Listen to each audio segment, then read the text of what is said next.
Boom. So this right here is a video all about how you can successfully transition from, let's say, vegan or, you know, the South American diet to the alkaline diet. And this is 3 habits that have helped me along my journey of transitioning and having a very successful transition from the South American diet to the vegan diet and also to the alkaline diet. But things got a little bit different, which I'll talk about from that transition from vegan to alkaline. But the very first tip that I can give anybody that's starting this journey from vegan to alkaline is this: hydration. H3O2 is in your fruits. Okay, I actually just posted about this on my Instagram. Make sure you check out that reel. You want to get in as much fruits as possible because that right there is going to hydrate you on a cellular level a whole lot more than H2O. H3O2 comes from all of your fruits, and the fruits that have the most H3O2 content is actually your cucumbers, watermelons, and berries. Okay, what am I saying?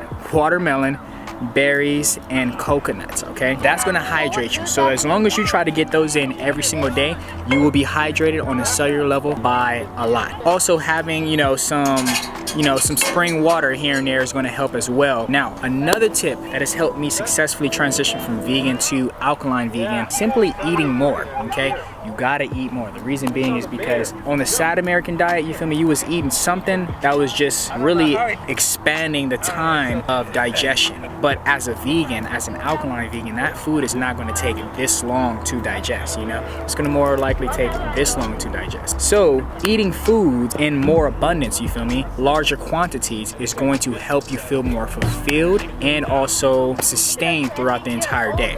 Look up how to eat in alignment with your circadian rhythm. When you look up that, you will be able to know also how to, eat at certain times throughout the day. So boom, that is hydration, that is eating more, as well as the last one is this. The last tip I have for you is getting out into nature as much as possible. I used to obsess over Dr. Sebi videos, you feel me, the education that he would give, you feel me, all the information. I looked it up, everything, like obsessed over him. I've seen every Dr. Sebi video 100%. But something that a lot of people miss when they watch that content is this: when you are embarking on the journey of alkalinity, something that people miss from the videos and that people posted was that he was in Honduras. He was in a tropical environment that was abundant in oxygen and hydration in the air, So here in America, the hydration is not the same as in, let's say, Honduras. I just got back from Ecuador, so I know the difference in the hydration from here, just breathing, and there, as well as what the magnetic field does to you when you are exposed to nature.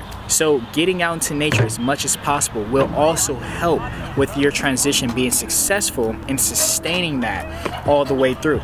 So boom, that's that right there. Making sure you get out into nature, making sure you also hydrate the body, okay, with your H3O2, as well as making sure you eat just more foods. The more that you eat, the more fulfilled that you will be, as well as you'll get more calories, okay? And with that being said, man, y'all like this video, comment, subscribe. If you guys want to go alkaline, lose some weight, and get fit within a short amount of time, click right here and book a consultation with me to see how we can get you right, okay? If you're wondering what I eat in a day as a high raw alkaline vegan, because that's kind of what I'm doing right now, watch this video next right here. Other than that, thank you guys for watching. Peace and love.